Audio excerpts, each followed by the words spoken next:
We were in New York City to be with your brothers and your sisters at Amazon.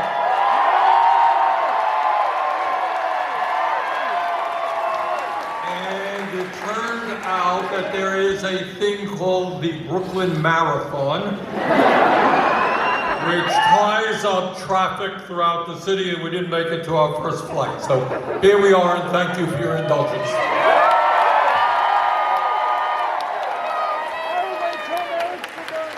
What I want to say to you is it is an honor for me to be here because you are extraordinary American heroes and heroines.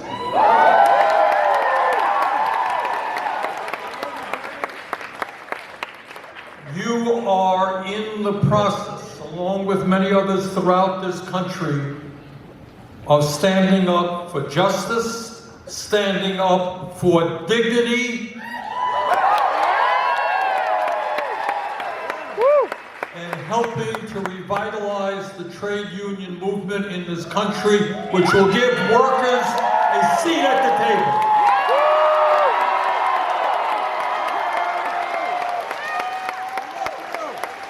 How extraordinary it is that in the last couple of months, 28 Starbucks coffee shops have successfully organized.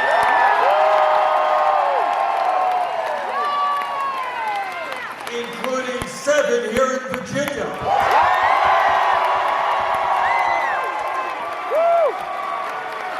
Who knew? Virginia.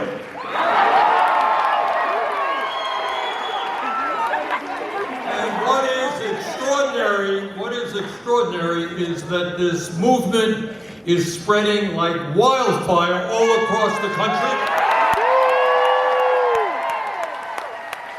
With over 200 shops ready to vote in the next couple of months.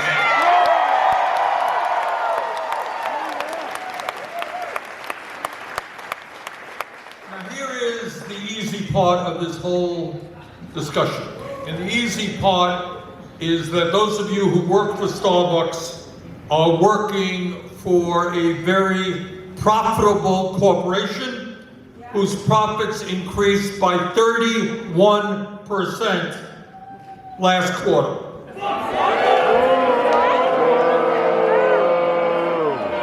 And the owner of Starbucks, Howard Schultz,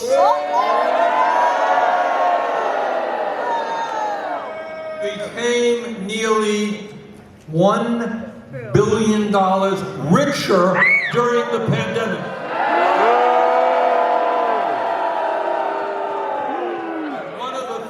That we have seen during this pandemic, which is really extraordinary and tragic, is that many thousands of workers in coffee shops, in grocery stores, in meatpacking plants, bus drivers, hospital workers, died by the thousands while the billionaires became much richer.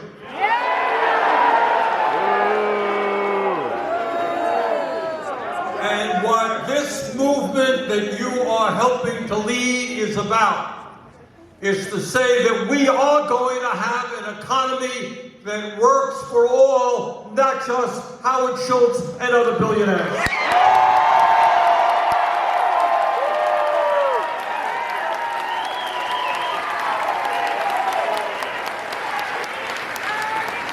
And when Starbucks tells you they can't afford to pay you more, you ask them, not just the 31% increase in profits last quarter that you made for them,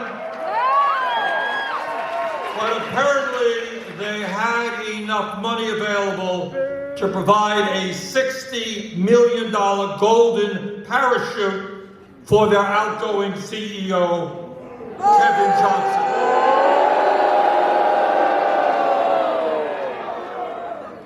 And now, apparently, they have millions more to hire anti-union consultants and lawyers to try to break the union.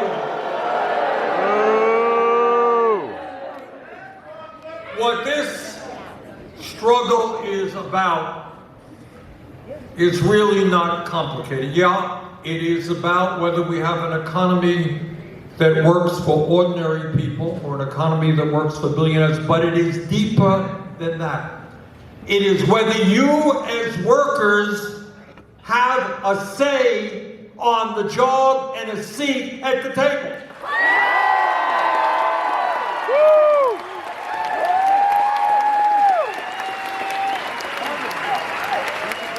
Now, I understand that Starbucks calls their workers partners. Well, if you consider employees partners, you don't break their efforts to form a union. You treat them with respect.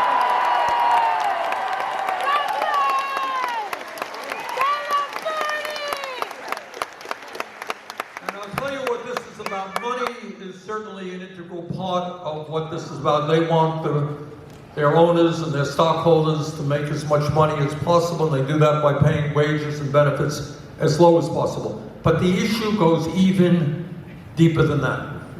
What a union is about, and this is not just rhetorical, it is about dignity in the sense that people are no longer cogs in the machine.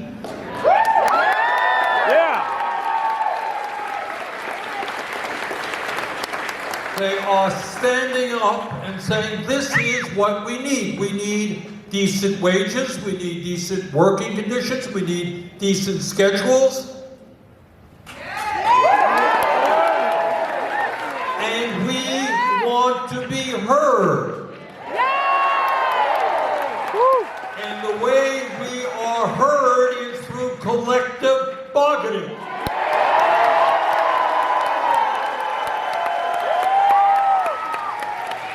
Starbucks will tell you, oh, we are like a family. You are our daughters and you are our sons, and we will listen to you. What this is about, again, it's not just money, it is about power. It is about whether they have the right to do anything they want. And it is time, in my view, not only at Starbucks, but all over this country, that working people stand up and say, we are not machines, we are not robots, we are human beings, we want to be treated with respect.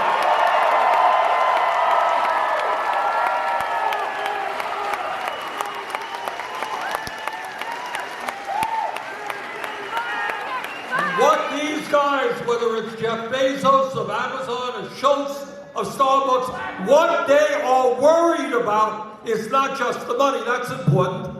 They are worried that all over this country, because of your efforts, people are going to stand up and say enough is enough. Yeah!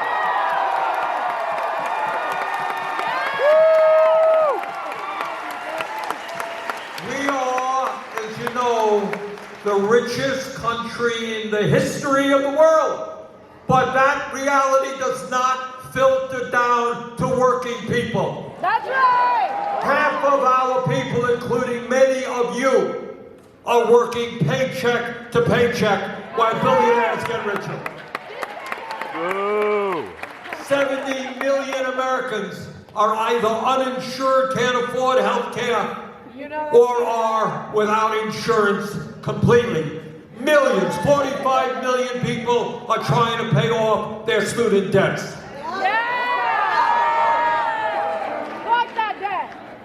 People cannot afford to find an apartment that they can pay for.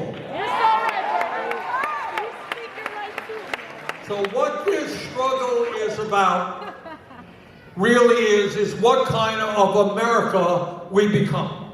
Are we an America where the people on top have the power to say, you're fired, I don't give a damn about you, this is what you're going to get, and that's the end of the discussion? Or do working people begin to have a seat at the table? Yeah!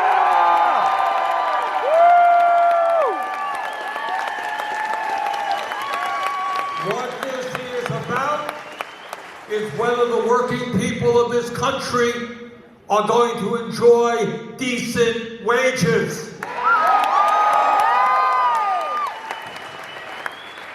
Whether you're going to have the quality health care that you need. Yeah! And most importantly, whether you're going to have respect on the job. Yeah! I was just reading something the other day, and I'm paraphrasing a bit, but Dostoevsky, the great writer, said, we got Dostoevsky fans here. He said that if you want to crush a person, put that person on a job that he or she hates. Now, I have talked to many Starbucks workers, and I learned a lot. I learned that many of you enjoy the job. You enjoy seeing people every day, making people feel better. Thank you for doing that. That is really important. You know, it is nice for people to come into a shop and know people and sit down. It's a crazy world out there, and it's just nice that people can walk into a shop and feel comfortable and feel good, and you help make that happen.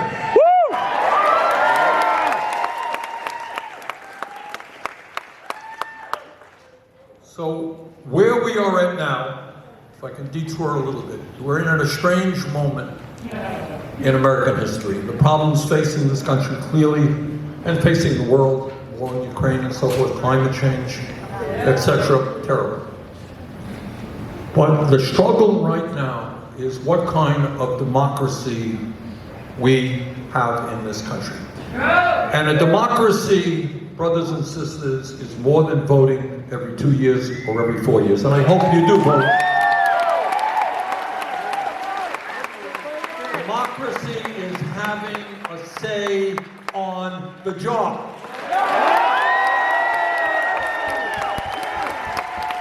Democracy is about being able to go to work with a smile on your face because you feel pretty good having helped create that work environment that you work on for 40 hours a week.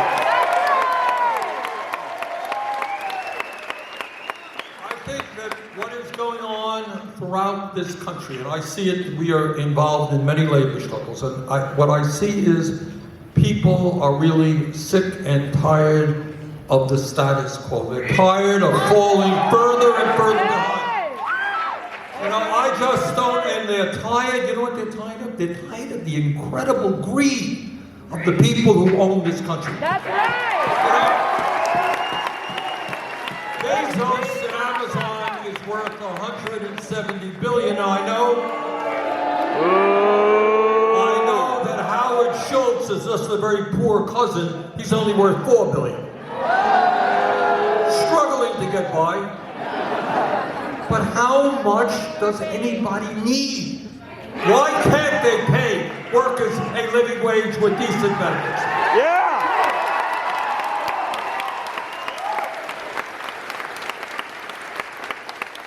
So when you stand up, as you have been, here in Virginia and your brothers and sisters all across this country, and you say, we are going to help shape our work life.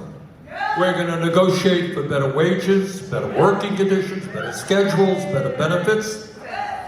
When you say that, you are striking a nerve that is heard by working people all across this country who share your frustration.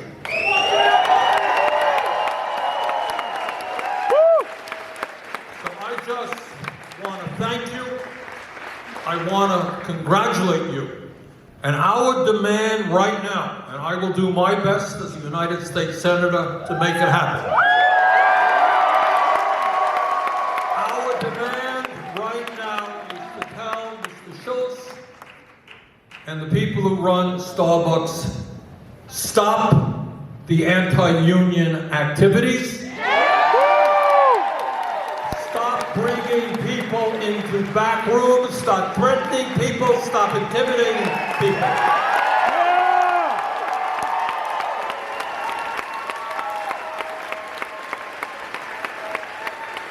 And important. Start negotiating a first contract with those shops that have voted to form a union.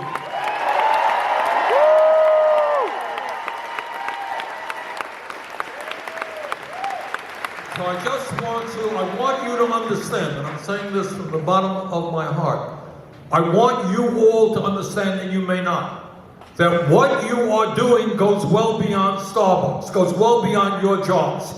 What you are doing is helping to spark a political revolution in this country.